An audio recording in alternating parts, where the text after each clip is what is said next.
ಯಾವಾಗ ಜೀವನದಲ್ಲಿ ಇಂಥ ಪರಿವರ್ತನೆಯನ್ನ ಕಂಡ್ರೋ ಸೀನಪ್ಪ ನಾಯಕರು ಹೊರಗೆ ಹೋದ್ರಂತೆ.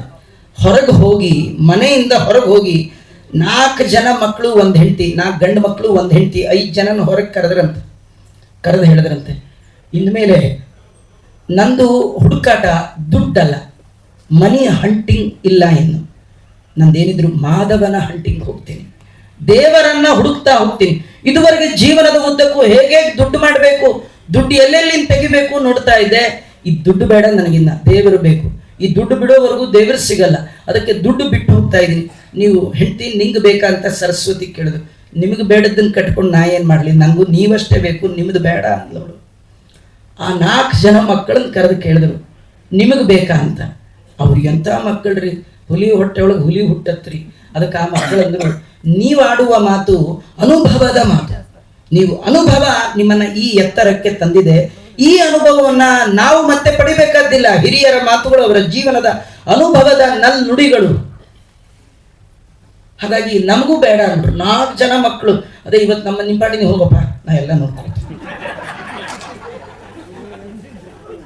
ಇದು ಯಾವಾಗೂ ಹೇಳಲ್ಲ ರೀ. ಈಗ ನಾ ಹೇಳಿದ್ನಲ್ಲ, ಈ ವರ್ಡ್ ಯಾವಾಗ್ಲೂ ಹೇಳಲ್ಲ. ಆಸ್ಪತ್ರೆಯಲ್ಲಿ ಡಾಕ್ಟರ್ ಹೇಳ್ಬಿಡ್ತಾರೆ, ಇವ್ರು ತುಂಬಾ ದಿನ ಎಲ್ಲ ನಿಮ್ಮ ಅಮೆರಿಕಾದವರು ಅವ್ರನ್ನೆಲ್ಲ ಕರೆಸ್ಬಿಡಿ, ಅವನು ಹಾರ್ಕೊಂಡು ಕುಣ್ಕೊಂಡು ಎಲ್ಲ ಬರ್ತಾನೆ, ಡೆತ್ ಬೆಡ್ಡಲ್ಲಿ ಅಪ್ಪ ಮಲಗಿರ್ತಾನೆ, ಅವನು ನೋಡಿ ನೀನು ಯೋಚನೆ ಮಾಡಬೇಡಪ್ಪ ನಾ ಇದ್ದೀನಿ ಅಂತ. ಈ ಮಲಗಿರೋ ಅಪ್ಪ ಏನು ಅನ್ಕೊಳ್ತಾನೆ, ಮಗ ಬಂದ ಇನ್ನು ನನ್ನ ಫಾರಿನ್ಗೆ ಕರ್ಕೊಂಡೋಗಿ ಟ್ರೀಟ್ ಕೊಡಿಸ್ತಾನೆ, ಹಾಗೆ ಹೀಗೆ ಅಂತ ಅವನ ಆ ಮಗ ಹೇಳಿದ್ದ ಹಾಗಲ್ಲ, ಅಪ್ಪ ನೀ ಯೋಚನೆ ಮಾಡಬೇಡ, ಇಲ್ಲೇನೇನು ಅಸೆಟ್ ಮಾಡಿದೆಯಲ್ಲ ಅದ್ರ ಬಗ್ಗೆ ನೀನು ಯೋಚನೆ ಮಾಡಬೇಡ, ನಾನಿದ್ದೀನಿ ನೋಡ್ಕೋತೀನಿ, ನೀನು ಪಾಡಿ ನೀ ಹೋಗು ಅಂತ ಹೇಳಿದ್ರೆ ಅದು. ಇವನು ಅಯ್ಯೋ ನನ್ನ ಸಲುವಾಗಿ, ಅಯ್ಯೋ ನಾನು ಸಾಯುವಾಗ 8 ಜನ ಬಂದು ನಿಂತು ಬಿಟ್ಟಿದ್ದಾರೆ, ನಂಗೆ ಎಷ್ಟು ಅಳ್ತಾ ಇದ್ದ, ನಂಗೋಸ್ಕರ ಎಷ್ಟು ಅಳ್ತಾ ಇದ್ದಾರೆ. ದುರ್ಯೋಧನ ಹೇಳಿದ ಭೀಷ್ಮಾಚಾರ್ಯರ ಮುಂದೆ, ಮದರ್ತೆ ತ್ಯಕ್ತ ಜೀವಿತ, ನನಗೋಸ್ಕರ 8 ಜನ ಸಾಯ್ತಾ ಇದೆ. ಯಾರ್ಯಾರಿಗೂ ಸಾಯಲ್ಲ ರೀ, ಯಾರಿಗಾಗಿ ಯಾರು ಸಾಯಲ್ಲ. ಸುಮ್ಮನೆ ಸತ್ತವ್ರ ಮುಂದೆ ಅಳ್ತಿರ್ತಾರ್ರಿ. ಸತ್ತವ್ರ ಮುಂದೆ ಅಳೋರು ನೀವು ನೋಡಿದಿರಿ, ಅಳೋರ್ದು ಲ್ಯಾಂಗ್ವೇಜ್ ಬೇರೆ ಬೇರೆ ಇರುತ್ತೆ, ಮ್ಯಾಟ್ರ್ ಸೇಮ್ ಇರುತ್ತೆ. ಮ್ಯಾಟ್ರ್ ಏನು ಗೊತ್ತಾ, ಅಯ್ಯೋ ನಾನು ಬಿಟ್ಟು ಹೋಗ್ಬಿಟ್ರ, ಅಯ್ಯೋ ನಾನು ಬಿಟ್ಟು ಅಳ್ತಾ ಇರ್ತಾರಲ್ಲ. ಸತ್ತವನು 1 ಸೆಕೆಂಡ್ ಎದ್ದು, ಯಾರ್ಯಾರು ನನ್ನ ಜೊತೆ ಬರ್ತೀರಿ ಕೈ ಎತ್ತಿ ಅಂದ್ರೆ ಯಾರು ಹೋಗ್ತಾರ್ರಿ, ಯಾರು ಹೋಗೋರಿದ್ದಾರೆ. ಹೊತ್ತು ನವಮಾಸ ಪರ್ಯಂತ ಹೆತ್ತ ತಾಯಿ 10 ಕಳಹುವಳಲ್ಲದೆ ಇತ್ತ ಬಾರಳು ನೋಡು. ತಾಯಿ ಬರಲ್ಲ ರೀ, ಅವಳಿಗಿಂತ ಹತ್ತಿರದ ಸಂಬಂಧಿಕರು ನಮ್ಗೆ ಯಾರಿದ್ದಾರೆ. ದೇಹ ಹಂಚ್ಕೊಂಡು ಹೆಂಡತಿ ಬರಲ್ಲ ರೀ, ಸಂಪತ್ತು ತಗೊಂಡ ಮಕ್ಕಳು ಬರಲ್ಲ ರೀ, ಇನ್ಯಾರು ಬರ್ತಾರ್ರಿ. ಆರೂ ಸಂಗಡ ಬಾಹೋರಿಲ್ಲ ನಾರಾಯಣ ನಿನ್ನ ನಾಮ ನೆರೆ ಬಾಹುದಲ್ಲದೆ. ಯಾರು ಬರ್ತಾರೆ ನಮ್ಮ ಜೊತೆ? ಬರೋದು ನಮ್ಮ ಜೊತೆ ಎರಡೇ, ಒಂದು ಪಾಪ ಇನ್ನೊಂದು ಪುಣ್ಯ. ಇದು ಬಿಟ್ಟರೆ ನಮ್ಮ ಜೊತೆಗಿರೋರು ಇಬ್ಬರು, ಸರ್ವೋತ್ತಮನಾದ ಭಗವಂತ, ಜೀವೋತ್ತಮನಾದ ವಾಯುದೇವರು. ಅವರಿಬ್ಬರು, ವಾಯುದೇವರು ಸಾಕ್ಷಿ ಹೇಳಲಿಕ್ಕೆ ಬರ್ತಾರೆ, ಶಿಕ್ಷಾ ಇತ್ಯಾದಿ ಉತ್ತಮ ಗತಿಯನ್ನು ಕೊಡಲಿಕ್ಕೆ ಭಗವಂತ ಇರ್ತಾನೆ. ಇವನ ಜೊತೆಗೆ ಎಲ್ಲ ಜನ್ಮಗಳಲ್ಲಿದ್ದು ಇವನ ಚರ್ಯೆಯನ್ನು ಕಂಡವ ನಾನು ಭಗವಂತ, ಇವನನ್ನ ಉದ್ಧಾರ ಮಾಡುವಂತ ವಾಯುದೇವರು ಹೇಳಿದರೆ ಭಗವಂತ ಏನು ಮಾಡದೆ ನಮ್ಮನ್ನು ಎತ್ತರಕ್ಕೆ ಒಯ್ತಾನೆ. ಇಲ್ಲ ಅಂತಾದ್ರೆ ಇಲ್ಲೇ ಇಲ್ಲ. ಹಾಗಾಗಿ ಅವರು ನಂಗೆ ಬೇಡ ಅಂತಂದ್ರು. 4 ಜನ ಮಕ್ಕಳು ಕಟ್ಕೊಂಡು ಹೆಂಡತಿ, ಸಂಪತ್ತು ಬೇಡ ಅಂದಾಗ ಸಂತೋಷದಿಂದ ಒಂದು ತುಳಸಿ ತೆಗೆದು ಮನೆ ಮೇಲೆ ಹಾಕಿದ್ರಂತ. ನಾವೆಲ್ಲ ಏನಾದ್ರು ವಸ್ತು ಕೊಡೋದಿದ್ರೆ ಬಾಳೆಹಣ್ಣು, ವಿಳ್ಳೆದೆಲೆ, ಅಡಿಕೆ, ಅದ್ರ ಮೇಲೆ ಒಂದು ತುಳಸಿ ಗಿಡ ಇಟ್ಟು ಕೊಟ್ಬಿಡ್ತೀವಿ. ಅವ್ರು ಹಾಗೆ ತುಳಸಿ ಕೊಟ್ಟಿದ್ದಿಲ್ಲ, ಒಂದು ದಳ ತುಳಸಿ ತೆಗೆದು ಎಲ್ಲ ತುಂಬು ಮನೆಯ ಮೇಲೆ ಹಾಕಿ ತಾವು ಹೊರಗೆ ನಿಂತು ಬೀದಿಲಿ ಹೋಗೋರ್ನೆಲ್ಲ ಕರೆದು ಕೋವಿದರ ಕೈಗಿತ್ತ ಗುರು ಪುರಂದರ ದಾಸರು. ಬೀದಿಲಿ ಯಾರು ಹೋಗ್ತಿದ್ರೆ ಅವ್ರನ್ನ ಕರೆಯೋದಂತ, ಆಚಾರ್ಯ ಒಳಗ್ ಬನ್ನಿ. ಆಚಾರ್ಯ ಬರಕ್ಕೆ ಭಯ, ಯಾಕಂದ್ರೆ ಜನ್ಮದಲ್ಲಿ ಇವ್ರು 1 ದಿನ ಯಾವ ಆಚಾರ್ಯನೂ ಒಳಗ್ ಕರೆದವರೇ ಅಲ್ಲ. ಬಂದ್ರು ಏನ್ ಮಾಡ್ತಾನೋ ಏನ್ ಕತೆಯೋ, ಬಾರಿ ಜುಗ್ಗ ಬೇರೆ. ಸರಿ, ಒಳಗ್ ಗಡಗಡ ನಡ್ಕೊಂಡು ಬರುವಾಗ ಅವರು ದಾರಿಲಿ ನಿಂತು ಹೇಳೋರಂತೆ, ಬಾಗ್ಲಲ್ಲಿ ನಿಂತು, ಇದು ನಮ್ಮ ಮನೆ, ನಿಮ್ಗೆ ಹೇಗಿದ್ರು ಗೊತ್ತಿದೆ, ನೀವು ಒಳಗೆ ಹೋಗಿ ನಿಮ್ಗೆ ಯಾವ್ದು ಬೇಕು ಚೆನ್ನಾಗಿದೆ ಅಂತ ಅನ್ಸತ್ತೆ ತಗೊಂಡು ಹೋಗಿ ಕೃಷ್ಣಾರ್ಪಣ ಅಂತ ಹೀಗಂತಿದ್ರು. ಎಂತ ಆಶ್ಚರ್ಯ. ಸರ್ವಸ್ವದಾನ ಅಂತ ಕರೀತಾರೆ. ಸಂಪಾದನೆ ಮಾಡಿದ ಸರ್ವಸ್ವವನ್ನು ಭಗವಂತ ನೀ ಕೊಟ್ಟದ್ದು ಅಂತ ಆ ಭಗವಂತನಿಗೆ ಅರ್ಪಣೆ ಮಾಡಿ 4 ಜನ ಮಕ್ಕಳು ವಿತ್ ಹೆಂಡತಿ ಸಮೇತ ದೊಡ್ಡವರ ದರ್ಶನ ಮಾಡಬೇಕು ಅಂತ ವ್ಯಾಸರಾಜರ ದರ್ಶನ ಮಾಡಲಿಕ್ಕೆ ಸೀನಪ್ಪ ನಾಯಕರು ಹೊರಟಿದ್ದಾರೆ. ಒಂದು ಅದ್ಭುತವಾದ ಕತೆ. ಹೊರಟ್ರೆ ಮೊದಲು ಸೀನಪ್ಪ ನಾಯಕರು ಎಲ್ಲಿ ಹೋಗಬೇಕಾದ್ರೂ ಗನ್ ಮ್ಯಾನ್ ಬೇಕಿತ್ತು ಅವರಿಗೆ. ಆ ಕಡೆ ಈ ಕಡೆ ಬರೀ ವಜ್ರ ವೈಡೂರ್ಯ, ಕಾಡಿನ ಮಾರ್ಗದಲ್ಲಿ ಸಂಚಾರ ಮಾಡುವಾಗ ಏನು ಬೇಕಾದ್ರೂ ಆಗ್ಬಹುದು ಅಂತ ಅಕ್ಕಪಕ್ಕದಲ್ಲಿ ಬಲಿಷ್ಠರನ್ನ ವಿತ್ ಶಸ್ತ್ರಗಳ ಸಮೇತ ಕರ್ಕೊಂಡು ಹೋಗ್ತಿದ್ರು. ಇವತ್ತು ಅವ್ರಿಗೆಲ್ಲ ರಿಟೈರ್ಮೆಂಟ್ ಕೊಟ್ಬಿಟ್ರು. ಬರಬೇಡಿ, ನಂಗೆ ಇನ್ನೇನು ಭಯ ಇಲ್ಲ, ಭಯಕ್ಕೆ ಕಾರಣವಾದ ಪದಾರ್ಥ ನನ್ನಲ್ಲಿ ಏನಿಲ್ಲ, ನಿರ್ಭಯವಾಗಿದ್ದೇನೆ. ನೋಡಿ, ನಮಗೆ ಮನೇಲಿ ನಿದ್ದೆನೇ ಬರಲ್ಲ, ಭಯ ಭಯ ಭಯ. ಗೇಟ್ ಲಾಕ್ ಮಾಡಿದೀವೋ ಇಲ್ಲೋ ಭಯ, ಬಾಗಿಲು ಹಾಕೊಂಡಿದೀವೋ ಇಲ್ಲೋ ಭಯ. ಹೀಗಾಗಿ ನಿದ್ದೆನೇ ಬರಲ್ಲ. ಅದೇ ಈ ಫುಟ್ಪಾತಲ್ಲಿ ಪೇಪರ್ ಆಯ್ತಿರ್ತಾರೆ, ಅವ್ರು ಹಾಯ್ಕೊಂಡು ಬಂದಿದ್ದು ಪಕ್ಕದಲ್ಲಿಟ್ಟು ಎಂಥ ಗೊರಕೆ ಹೊಡಿತಿರ್ತಾರೆ ಅಂದರೆ, 3ನೇ ಫ್ಲೋರಲ್ಲಿ ಕುರ್ಲಾನ್ ಮೇಲೆ ಮಲಗಿದವನಿಗೆ AC ಮಲಗಿದವನು ಗೊರಕೆ ಕೇಳಿ ಪ್ರಾಣ ಬಿಡ್ತಾನೆ. ಅವನಿಗೆ ಮಾತ್ರ ಬಲಂ ಮಾತ್ರೆ ಹಾಕೊಂಡಿರ್ತಾನೆ, ಆದರೂ ನಿದ್ದೆ ಬಲ ಇಲ್ಲ, ನಿದ್ದೆ ಬರಲ್ಲ. ನಿದ್ದೆ ಬರಬೇಕಾದ್ರೆ ನಿರ್ಭಯ ಬೇಕು. ಮನಸ್ಸು ಪರಿಪೂರ್ಣವಾಗಿ ನಿರ್ಭಯಕ್ಕೆ ಹೋದಾಗ ಮಾತ್ರ, ಯಾವುದೇ ಚಿಂತನೆ ಮಂಥನೆ ಮನಸ್ಸಿನಲ್ಲಿ ಇಲ್ಲ ಅಂದಾಗ ಗಾಢವಾದ ನಿದ್ದೆ ಬರುತ್ತೆ. ಮನಸ್ಸಿನಲ್ಲಿ ಯಾವುದೇ ಒಂದು ಥಾಟ್ಸ್ ಇದ್ರೂ ನಿದ್ದೆ ಬರಲ್ಲ. ಪುರಂದರದಾಸ ಸೀನಪ್ಪ ನಾಯಕರಂತಾರೆ, ನನಗೆ ಯಾವ ಭಯಕ್ಕೆ ಇಲ್ಲ. ಕಾಡು ಮಾರ್ಗವಾಗಿ ವ್ಯಾಸರಾಜನ್ ನೋಡ್ಲಿಕ್ಕೆ ಹೊರಟ್ರೆ ಸರಸ್ವತಿ ಬಾಯಿ ನಡುಗ್ತಾ ಇದ್ದಾಳೆ. ಪುರಂದರದಾಸರು ಸೀನಪ್ಪ ನಾಯಕರು ಹೆಂಡತಿಯನ್ನು ಸ್ವಲ್ಪ ಅಬ್ಸರ್ವ್ ಮಾಡಿದ್ರು, ಸ್ವಲ್ಪ ನೋಡಿದ್ರು, ಮತ್ತೆ ನೋಡಿದ್ರು. ಸರಸ್ವತಿ ಬಾಯಿ ಕೇಳಿದ್ರು, ಏನ್ರಿ ಈಗ ಹೀಗೆ ನೋಡ್ತಾ ಇದ್ದೀರಿ? ನೋಡೋ ಕಾಲದಲ್ಲಿ ನೋಡ್ಲೇ ಇಲ್ಲ, ಬಿಸಿ ಬಿಸಿ ಬಿಸಿ, ಏನಾಗಿ ನೋಡ್ತಾ ಇದ್ದೀರಿ? ಅವರಂದ್ರು, ಮೊದಲು ನಾನು ಶೇಖ್ ಅಬ್ದುಲ್ಲಾ ಆಗಿದ್ದೆ, ನೀನೀಗ ಶೇಖ್ ಅಬ್ದುಲ್ಲಾ ಆಗಿದೆಯಲ್ಲ, ಯಾಕೆ ಇಷ್ಟು ಶೇಖ್? ಯಾಕೆ ಇಷ್ಟು ಗಡಗಡ ನಡುಗ್ತಾ ಇದೆಯಾ? ಏನ್ ನಿನ್ನ ಭಯ ಅಂದ್ರು. ಏನಿಲ್ಲ ಬಿಡಿ ಇಂಥದ್ದು. ಸ್ವಲ್ಪ ಮುಂದೆ ಹೋದರೆ ಮತ್ತೆ ಭಯ, ಏನೋ ನಡುಕ, ಏನೋ ಭಯ. ಕಡೆಗೆ ಮತ್ತೆ ಅಪಾದ ಮೌಳಿ ಪರ್ಯಂತರವಾಗಿ ನೋಡಿದ್ರು. ಆಗಿನ ಕಾಲದಲ್ಲಿ ಹಿಂದಿನ ಹೆಣ್ಣು ಮಕ್ಕಳು ಆ ಕಚ್ಚೆ ಹಾಕಿ ಸೀರೆ ಉಡುಗುವಾಗ ಬಾಳೆಗಂಟು ಅಂತ ಈ ಮುಂದೆ ಗಂಟು ಹಾಕ್ಕೊಳ್ತಾ ಇದ್ರು. ಏನು ಬೇಕಾದ್ರೂ ₹1,00,000 ಒಳಗಿಟ್ಕೊಂಡು, ಯಾರು ಏನು ರೈಟ್ ಗೀಡಿ ಏನು ಪ್ರಶ್ನೆ ಇಲ್ಲ, ಹಂಗೆ ಇಟ್ಕೊಂಡು ಬಿಡುತ್ತೆ. ನೀವು ಜೋಬಲ್ಲಿ ಇಟ್ಕೊಂಡು ಕತ್ರಿ ಹಾಕೋ ಪ್ರಶ್ನೆ ಇಲ್ಲ, ಸಿಗೋದು. ಇವಾಗೆಲ್ಲ ಬ್ಯಾಕ್ ಸೈಡ್ ಬ್ಯಾಗ್ ಹಾಕೋಬಾರ್ದು, ರಾಂಗ್ ಫ್ರಂಟ್ ಇಟ್ಕೋಬೇಕು. ಅದು ಮೊಟ್ಟ ಮೊದಲ ಬಾರಿಗೆ ತೋರಿಸಿದವರೇ ಅವರು ಎಲ್ಲ ಇಟ್ಕೊಳ್ತಿದ್ರು. ಆ ತಾಯಿ ಬೇರೆ ಏನಿಟ್ಟಿರ್ಲಿಲ್ಲ, ಹೋದ ಕಡೆ ಬಂದ ಕಡೆ ಆಚಮನ ಮಾಡ್ಲಿಕ್ಕೆ ಇರಲಿ ಅಂತ ಒಂದು ಗಿಂಡಿ ಇಟ್ಕೊಂಡಿದ್ಲು. ಆದ್ರೆ ಅವ್ರ ಮನೇಲಿ ನಮ್ಮ ಥರದ್ದು ಸ್ಟೀಲ್ದು ಪ್ಲಾಸ್ಟಿಕ್ದು ಗಿಂಡಿ ಇಲ್ಲ, ಇದ್ದದ್ದೆಲ್ಲ ಬಂಗಾರದ್ದು. ಅದು ಹಳೆಯ ಕಾಲದ ಒಂದು ಬಂಗಾರದ ಸಾಲಿಡ್ ಗಿಂಡಿ ಇಟ್ಕೊಂಡ್ಬಿಟ್ಟಿದ್ಲು ಅದು ಇದ್ರೊಳಗೆ. ಆ ಬಂಗಾರ ಅವಳನ್ನು ಭಂಗಗೊಳಿಸ್ತಾ ಇತ್ತು. ಪುರಂದರದಾಸರ ಅನುಭವದ ಮಾತು. ಅವರಂತಾರೆ, ನಿನ್ನ ಹತ್ರ ಏನೋ ಇದೆ, ಭಯಕ್ಕೆ ಕಾರಣವಾದದ್ದು 2ನೇ ವಸ್ತು ಏನೋ ಇದೆ. ನಾನೊಬ್ಬ ಇರುವಾಗ ನನಗೆ ಯಾವುದೂ ಭಯ ಇಲ್ಲ, ನನ್ನದು ಅಂತ ಇರುವಾಗ 2ನೇ ವಸ್ತು ಇದ್ದಾಗ ಭಯ. ನಿನ್ನಲ್ಲಿ ಯಾವುದೋ 2ನೇ ವಸ್ತು ಇದೆ, ಏನು ಕೊಡು ಅಂದಾಗ ಮೆಲ್ಲಗೆ ತೆಗೆದುಕೊಟ್ಟು ಬಂಗಾರದ ಗಿಂಡಿರಿ. ಪುರಂದರದಾಸ ನೋಡು ಹಂಗೆ ಅಂತ ಬಿಸಾಕ್ಬಿಟ್ರಂತ. ಈಗ ನಡೆಯಿದ್ಲು, ಆರಾಮಾಗಿ ನಡ್ಕೊಂಡು. ಅಂದರೆ ಯಾವಾಗಲೂ ಭಂಗಗೊಳಿಸುವಂಥದ್ದು ವಸ್ತು 2ನೇ ವಸ್ತು ಇದ್ರೆ ಮಾತ್ರ ಭಯ. ಇವತ್ತು ನೋಡು, ನಿಂಗೂ ಭಯ ಇಲ್ಲ, ನನಗೂ ಭಯ ಇಲ್ಲ. ನೇರ ವ್ಯಾಸರಾಜರ ಬಳಿ ಹೋಗಿದ್ದಾರೆ, ಅವರಿಂದ ಅಂಕಿತ ಪ್ರದಾನವನ್ನು ಪಡೆದು ಪುರಂದರದಾಸರು ಅಂತಾಗಿದ್ದಾರೆ. ಅಲ್ಲಿಂದ 4,75,000 ಕೃತಿ ರತ್ನಗಳನ್ನು ರಚನೆ ಮಾಡಿದ್ದಾರೆ. ಅವರು ಆಡಿದ್ದೆಲ್ಲ ಹಾಡಾಯಿತು.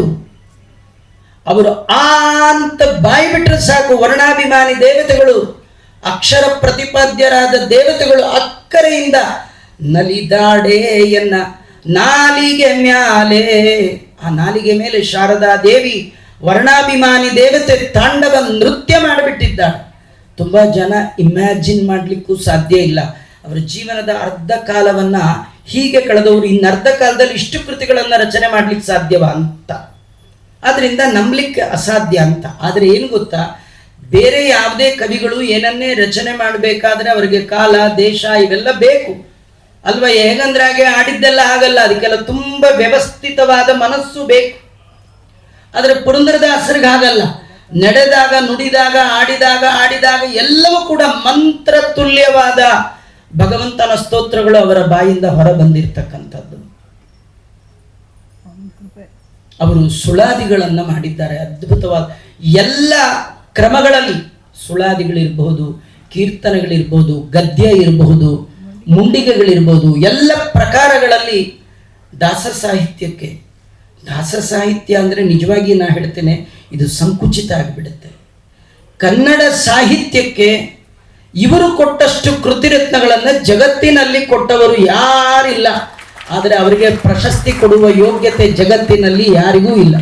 ಅವರು ಪ್ರಶಸ್ತಿಗಾಗಿ ಮಾಡಿದ್ದಲ್ಲ, ಪರಮಾತ್ಮನ ಅನುಗ್ರಹಕ್ಕಾಗಿ ಮಾಡಿದ್ದರು. ಆದ ಕಾರಣ ಅವರ ಕೃತಿಗಳು ಮಂತ್ರ ತುಲ್ಯವಾಗಿ ಇರತಕ್ಕಂಥದ್ದು. ಇದರ ಆಧ್ಯಾತ್ಮ ಚಿಂತನೆ ಅಂದರೆ, ಭಾಗವತದಲ್ಲಿ ಒಂದು ಕಥೆ ಇದೆ. ಒಮ್ಮೆ ಕೃಷ್ಣ ಎಲ್ಲ ದನ ಕಾಯೋರ ಜೊತೆ ತಾನು ಹಸು ಕಾಯ್ಲಿಕ್ಕೆ ಹೋಗಿದ್ದ. ಇನ್ನು 5 ನಿಮಿಷದಲ್ಲಿ ನನ್ನ ಉಪನ್ಯಾಸವನ್ನು ಮುಗಿಸ್ಬಿಡ್ತೇನೆ. ಕೃಷ್ಣ ದನ ಕಾಯುವವ, ಅವನು ನಿಜವಾಗಿ ಜನ ಕಾಯೋನು. ದನ ಕಾಯಕ್ಕೆ ಬಂದ. ದನ ಕಾಯ್ಲಿಕ್ಕೆ ಬಂದ ಕೃಷ್ಣ ತಂದೆಲ್ಲ ಸ್ನೇಹಿತರು ಅಂಥವ್ರನ್ನ ಇಟ್ಕೊಂಡ. ಹೋದ ಒಂದ್ಸತಿ ದನ ಕಾಯ್ಲಿಕ್ಕೆ ಹೋದಾಗ ಹುಡುಗರೆಲ್ಲ ತುಂಬ ಹಸಿವಾಯಿತು. ಅವರು ನಿತ್ಯದಲ್ಲಿ ಬುತ್ತಿ ಕಟ್ಕೊಂಡು ಹೋಗ್ತಾ ಇದ್ರು. ಇವತ್ತು ಕೃಷ್ಣ ಬನ್ನಿ ಬನ್ನಿ ಅಂತಾಗ ಕೃಷ್ಣನ ಕೂಗು ಕೇಳಿ ಬುತ್ತಿ ಮರ್ತೋಯ್ತು. ನಮ್ಗೆ ಬುತ್ತಿ ಕೇಳಿದ್ರೆ ಕೃಷ್ಣ ಮರ್ತು ಹೋಗ್ತ. ಊಟಕ್ಕೆ ಬರೋರು ಬನ್ನಿ ಅಂದ್ರೆ ಇದ್ಬದ್ದೆಲ್ಲ ಮರ್ತು ಹೋಗ್ಬಿಡ್ತೀವಿ. ಫೋನ್ ಮರ್ತು ಹೋಗ್ತೀವಿ, ಏನ್ ಬ್ಯಾಗ್ ಮರ್ತು ಹೋಗ್ತೀವಿ. ಊಟಕ್ಕೆ ಬಂದಲ್ಲ ತಮ್ಗೆ ಇಟ್ಟಿದ್ನಲ್ಲ ಚರೆ ಮರ್ತು ಹೋಗ್ಬಿಟ್ಟೆ. ಕೆಲವರು ಏನೋ ಲೆವೆಲ್ ಮೇಂಟೈನ್ ಮಾಡಬೇಕು ಅಂತ ಎಲ್ಲರೂ ಹೋದಾಗ ಬೆಳ್ಳಿ ತಮ್ಗೆ ಪಂಚತ್ರ ಹಿಡ್ಕೊಂಡ್ ಬಂದಿರ್ತಾರೆ. ಊಟ ಗಿಟ್ಟ ಆದ್ಮೇಲೆ ಏನಾಚಾರ ಹೇಗಿದ್ರಿ ಮಾತಾಡ್ಸೋ ಹಂಗೆ ಮಾಡ್ಕೊಂಡು ಹೊಟ್ಟೆ ಹೋಗ್ಬಿಡ್ತಾರೆ. ತಮ್ಗೆ ಮರ್ತೇ ಬಿಡ್ತಾರೆ. ಮನೆಗೆ ಹೋಗಿ 4 ದಿನ ಆದ್ಮೇಲೆ ತಮ್ಗೆ ನೆನಪು ಬರುತ್ತೆ. ಹೋಗಿದ್ದು ಫಂಕ್ಷನ್ಗೆ, ಅಲ್ಲಿ ಫಂಕ್ಷನ್ ಅವ್ರನ್ನ ಕೇಳ್ತಾರೆ, ನಮ್ಮ ತಮ್ಗೆ ಬಿಟ್ಬಿಟ್ಟಿದ್ವಿ, ನಿಮ್ಗೆ ಗೊತ್ತಿಲ್ಲ, ನೋಡ್ಲಿಲ್ಲ, ನಾವು ಬಂದ್ಬಿಟ್ವಿ ಅಂತ.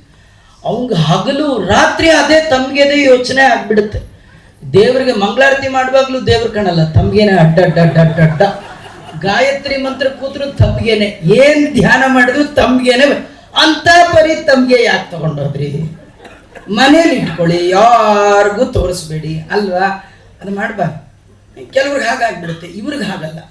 ಕೃಷ್ಣ ಬನ್ನಿ ಅಂತ ಕರೆದ ತಕ್ಷಣ ಎಲ್ಲವನ್ನು ಮರೆತ ಗೋಪಾಲಕರು ಕೃಷ್ಣನ ಹಿಂದೆ ಹೋಗ್ತಿದ್ರಂತೆ. ಆ ರೀತಿ ಹೋಗುವವರು ಮಾತ್ರ ಅವನ ಮನೆ ಸುತ್ತಮುತ್ತ ಹುಟ್ಟಿದ್ರು ರೀ. ದೇವತೆಗಳಲ್ಲದೆ ಬೇರೆ ಯಾರಿಗೂ ಆ ಯೋಗ್ಯತೆ ಬರೋಲ್ಲ. ಕೃಷ್ಣ ಕರೆದ ತಕ್ಷಣ ಹೋದರು. ಅವರಿಗೆ ಹಸಿವಾದಾಗ ನೆನಪು ಮಾಡಿಕೊಡ್ತಿದ್ರು. ಈಗ ನೋಡಿ, ಹುಲಿ ಒಮ್ಮೆ ಊಟ ಆದಮೇಲೆ ಮತ್ತೆ ಹಸಿವಾಗುವ ತನಕ ಅದಕ್ಕಾಗಿ ಪ್ರಯತ್ನ ಮಾಡೋದು. ನಮ್ದಾಗಲ್ಲ. ನಾವು ಬೆಳಗ್ಗೆ ಊಟ ಆದ್ಮೇಲೆ ಸಾಯಂಕಾಲಕ್ಕೇನು ಅಂತ ಹಾಗೆ ಹೆಚ್ಕೊಂಡು ಕೂತಿರ್ತೀವಿ. ಏಕಾದಶಿ ಮಾಡುವಾಗ ದ್ವಾದಶಿ ಚಿಂತೆ, ನಾಳೆ ಗೊಜ್ಜು ಬೆಂಡೆಕಾಯಿ ಸಣ್ಣಗೆ ಹೆಚ್ಚು ಅಂತ ಹೇಳಿ ಅದರೊಳಗೆ ಅರ್ಧ ಏಕಾದಶಿ ಮುಗಿಸ್ಬಿಡ್ತೀವಿ. ನಮ್ಮ ಮಳೆ ಬರ ನಮ್ದಿಷ್ಟೇ ಅಲ್ವಾ? ಅವ್ರದ್ದು ಹಾಗಿಲ್ಲ. ಇವತ್ತು ಊಟ ಆಯಿತು, ಮುಗೀತು. ಹಸಿವಾಗುವವರೆಗೂ ಹೊಟ್ಟೆ ಕಡೆ ಗಮನ ಕೊಡಬಾರ್ದು. ಹಸಿವಾದಾಗ ಒಂಚೂರು ಹಾಕ್ಬಿಡ್ಬೇಕು, ಸುಮ್ಮನೆ ಇರು ಅಂತ ಹೇಳಿ. ನಮ್ಮ ಹೊಟ್ಟೆ ಯಾವಾಗಲೂ ಅಂತ ಬಾಯಿ ತಡ್ಕೊಂಡೇ ಇರುತ್ತೆ. ಅದ್ರೊಳಗೂ ಈ ಇಂಡಿಯಾ ಪಾಕಿಸ್ತಾನದ ಮ್ಯಾಚ್ ಬಂದಾಗ ಅಥವಾ ಎಲೆಕ್ಷನ್ ನ್ಯೂಸ್ಗಳು ಬರುವಾಗ ರಾತ್ರಿ ಪೂರ ಏನೋ ಒಂದು ಇಟ್ಕೊಂಡು ತಿಂತಾ ನೋಡ್ತಾ ಇರೋದೆ. ಅದು ಒಂದಾಗ್ಲಿ ರಾತ್ರಿ 2 ಆಗಲಿ ಅಲ್ವಾ? ಹಾಗೆಲ್ಲ ಮಾಡಬಾರ್ದು. ಬಾಯಿಗೆ ಆಗಾಗ ಹೇಳಿದ್ರು, ಬಾಯಿಗೆ ಸಿಕ್ಕಂಗೆ ತಿನ್ಬೇಡ ಅಂತ. ಅವರು ಹಸಿವಾದ್ರೆ ಮಾತ್ರ, ಅದೇ ಟೈಮ್ ಬಂತು, ಹಸಿವಾಯ್ತು. ಕೃಷ್ಣನಿಗಂದ್ರು ತುಂಬ ಹಸಿವಾಗ್ತಾ ಇದೆ, ಕೃಷ್ಣ ಏನು ಮಾಡಬೇಕು? ಕೃಷ್ಣ ಅಂದ, ದೂರದಲ್ಲಿ ಹೊಗೆ ಕಾಣ್ತಾ ಇದೆ, ಇಲ್ಲಿ ಎಲ್ಲ ಗುಡಿಸಲುಗಳು ಕಾಣ್ತಾ ಇದೆ, ಋಷಿಗಳು ಮುನಿಗಳು ಇದ್ದಾರೆ, ಹೋಮ ಹವನ ಮಾಡ್ತಾ ಇದ್ದಾರೆ ಅಂತ ಅನ್ಸುತ್ತೆ. ಹಾಗಾದ್ರೆ ಅಲ್ಲಿ ಹೋಮ ಆದ್ಮೇಲೆ ಪೂರ್ಣಾಹುತಿ ಆದ್ಮೇಲೆ ಎಲೆ ಊಟ ಎಲ್ಲ ಇದ್ದೇ ಇರುತ್ತೆ. ನೀವೊಂದು ಕೆಲಸ ಮಾಡಿ, ಸೀದಾ ಅಲ್ಲಿ ಹೋಗಿ ಅವ್ರಿಗೆ ಹೇಳಿ, ರಾಮಕೃಷ್ಣರು ಮನೆಗೆ ಬಂದರು, ಬಾಗಿಲ ತೆಗೆಯಿರೆ ಅಂತ. ಅವ್ರನ್ನ ಕೃಷ್ಣ ಬಂದಿದ್ದಾನೆ ಅಂತ ಹೇಳಿ, ಅವ್ರು ಏನಾದ್ರು ನನ್ನ ಮಾತಿಗೆ ಬೆಲೆ ಕೊಡದೇ ಇದ್ರೆ ನಮ್ಮ ಅಣ್ಣನ ಹೆಸರು ಹೇಳಿ, ಬಲರಾಮ, ಅವನ ಹೆಸರು ಹೇಳಿ, ಅವನು ಬಲರಾಮ, ಅವನು ಕೊಡ್ತಾರೆ, ನಿಮ್ಗೇನು ಬೇಕೋ ಕೇಳಿ ಕೊಡ್ತಾರೆ ಅಂತಂದು. ಈ ಹುಡುಗರ ಹಸು ಬೇರೆ ಆಗಿತ್ತು. ಓಡ್ತಾ ಇರುವ ಹತ್ರ ಹೋಗ್ತಾ ಇದ್ದ ಘಮ ವಾಸನೆ ಬೇರೆ, ಸ್ಪೀಡ್ ಜಾಸ್ತಿ ಮಾಡಿಕೊಂಡ್ರು. ಸೀದಾ ಹೋದರು. ಅಲ್ಲೆಲ್ಲ ಆಚಾರ ಸ್ವಾಹ ಸ್ವಾಹ ಹಾಕ್ತಾ ಇದ್ರಲ್ಲ, ಅವ್ರ ಮುಂದೆ ನಿಂತರು. ಈ ಆಚಾರ ಕಣ್ಣೆತ್ತು ನೋಡಲಿಲ್ಲ. ಅವ್ರದ್ದು ಮಂತ್ರ ನೋಡೋದು, ಸ್ವಾಹ ಅನ್ನೋದು ಇದ್ರೊಳಗೆ ಇದ್ದರು. ಕಡೆಗೆ ಅವರೇ ಬಂದು ಆಚಾರ ಮುಂದೆ ನಿಂತು ಉದ್ದಕ್ಕೆ ನಮಸ್ಕಾರ ಮಾಡಿ, ನಾವೆಲ್ಲ ಕೃಷ್ಣನ ಕಡೆಯವರು, ಬಲರಾಮ ಬಂದಿದ್ದಾನೆ, ಓದನ ಅಂದರೆ ದೀಕ್ಷಾ, ಒಂದು ರೀತಿಯ ಯಾರಿಗೆ ಏನು ಕೊಡಬೇಕು, ಗೊಲ್ಲರಿಗೆ ಕೊಡಬೇಕಾದ್ದನ್ನು ಕೇಳ್ತಾ ಇದ್ದಾನೆ, ತುಂಬ ಹಸಿದಿದ್ದೇವೆ, ಏನಾದರೂ ಕೊಡಿ ಅಂತ ಕೇಳಿದ್ರು ಹುಡುಗರೆಲ್ಲ. ಆ ಋಷಿಗಳು ಏನು ಮಾತೇ ಆಡಲಿಲ್ಲ, ತಲೆ ಎತ್ತಿ ನೋಡಲಿಲ್ಲ, ಹ್ಞೂ ಅನ್ನಲಿಲ್ಲ. 1 ಸತಿ ಕೇಳಿದ್ರು, 2 ಸತಿ ಕೇಳಿದ್ರು, ಏನು ಅಂದೇ ಇದ್ದಾಗ ಇವ್ರಿಗೆ ಭಾಳ ನಿರಾಶೆ ಆಯಿತು. ಏನಪ್ಪ ಈ ಆಚಾರಗಳೇನು ಕೊಡ್ತಾ ಇಲ್ವೇ ಅಂತ ಹೇಳಿ ಸೀದಾ ಅದೇ ಸ್ಪೀಡಲ್ಲಿ ಕೃಷ್ಣನ ಹತ್ರ ಬಂದರು. ಕೃಷ್ಣನಿಗೆ ಕೈ ಮುಗಿದಂದರು, ಆರು ಬದುಕಿದರಯ್ಯ ಹರಿ ನಿನ್ನ ನಂಬಿ, ತೋರು ಈ ಜಗದೊಳಗೆ ನಿನ್ನ ಹೆಸರು ಹೇಳ್ಕೊಂಡು ಹೋದ್ರೆ ತಿರುಪೆಯೂ ಹುಟ್ಟಲೋದಲ್ಲ ಅಲ್ವಾ? ನಿನ್ನ ಹೆಸರು ಹೇಳ್ಕೊಂಡು ಅಮ್ಮ ತಾಯಿಯರ ಅದು ಭಿಕ್ಷೆ ಸಿಗಲಿಲ್ಲ ಅಂದಾಗ ಕೃಷ್ಣ ಅಂತ ಇದ್ದಾನೆ, ಹಾಗಾದ್ರೆ ಒಂದು ಕೆಲಸ ಮಾಡಿ, ನೀವು ಎಲ್ಲಿ ಹೋಗಿದ್ರಿ?